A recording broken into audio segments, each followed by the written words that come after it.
Hello and welcome to another Consulting Room Pause for Thought. This time we're talking about KPIs within a business, key performance indicators. And it's really based around the principle that what gets measured gets done. So it's important to have measurements in place, to have KPIs or OKRs, whatever you want to call them. But we're going to look at KPIs today in place to see what's happening around the business and how we can improve it. So let's just break down that term, key performance indicators, into its component parts, which tells us what we ought to be looking for, because it's no good just making up some numbers and trying to count them and thinking that that's going to make a difference. They've got to be key. So it's got to be something that's really important to the business, something that makes a difference to the outcomes, to the profit, to the results that you get, to the way that you want to take the business forward. It's got to be a performance element. So it's got to be something that an individual within the business can influence. So we might talk about, for example, brand awareness. We want to increase brand awareness, but you have to know how you're going to improve brand awareness. You know how you're going to break that down into its component parts so that you have indicators, things that can actually be measured, which make a difference. So within brand awareness, you'd have to break it down into what does brand awareness mean? What are the elements that count towards brand awareness? So what we wouldn't want to do is say, well, the only thing we can measure is how many people are in our Facebook group or how many people are signed up to our newsletter, and think that that is all that we can measure. So that's what we have to measure in brand awareness. So we're going to look at an example of breaking down something that's key, that can be influenced, and that is measurable. To look at something that's important for a key performance indicator. So cash flow is important to a business. Yep. Is it something we can influence? Yep, there are a number of levers within there that we can pull. And is it something that we can measure? Yep. But we don't just want to measure the outcome. So cash flow is output versus input. We want to look at the processes that start to make those results. So cash flow is a result of the amount and speed of cash that comes into the business and the amount and speed of cash that goes out of the business. So speed of cash in, we could have key performance indicators around getting invoices out as soon as possible, as soon as the order comes in, as soon as it's set within the contract, making sure that we get paid on time.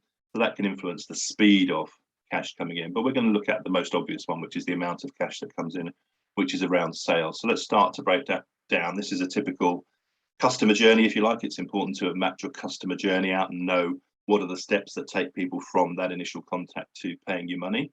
So in this case, let's say it's initial contact, we try and convert them to a face-to-face or a Zoom meeting.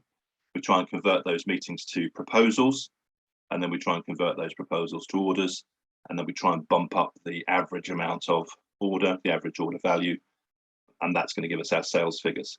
And the important thing is to realize what are the elements in this that we want to measure, and what are the elements that are influenceable, if that is a word, by the people within the business. So we might say we want to increase the number of proposals that we do, but you can't do that without looking further back along the customer journey. And in fact, the things that we can influence are the number of initial contacts that we make and the percentage conversion to meetings. So we can't actually increase the number of meetings without either increasing the number of initial contacts or increasing the conversion rate. So they're the things to target. They're the things to put KPIs on, because they're the things that we can, or that somebody within the business can influence.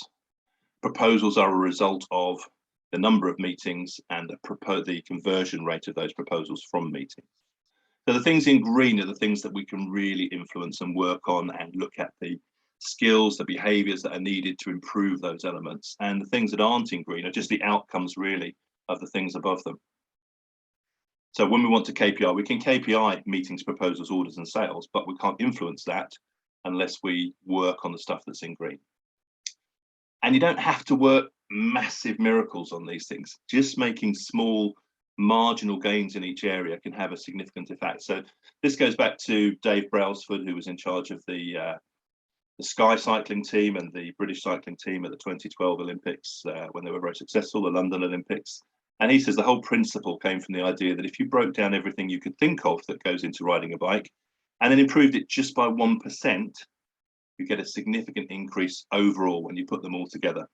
And let's just look at that example we looked at and see how that plays through. So if we just made a roughly 1%, a marginal gain in each of the areas that we identified that we could really influence. So we move, for example, phone calls from 120 to 121 in a week. we move the conversion rate from 30 to 31%. Then we find we've got 38 meetings instead of 36. And if we just improve the conversion rate from 40 to 41, suddenly we've got 15 quotes instead of 14.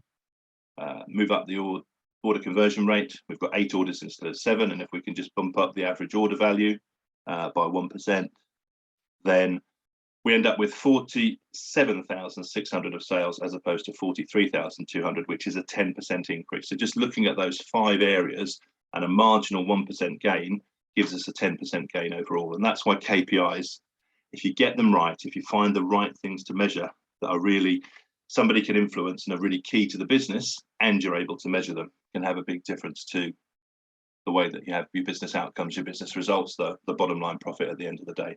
So key performance indicators, you've got to find things that are important to the business. Don't just measure things for measurement's sake.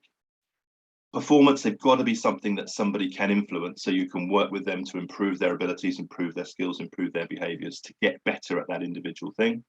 And indicator, you've got to be able to clearly measure it and know that you're measuring the right thing. KPIs, really useful, but don't just do them for the sake of doing them. Work out exactly what you need to be measuring to drive your business forward. So that's me, David O'Brien and Michael Hardy, the consulting room. Do get in touch. Do get in touch with us if you want to talk about KPIs or you want to talk about anything else in your business. But have a think, what KPIs could you put in place to help you reach the results that you want to reach in your business?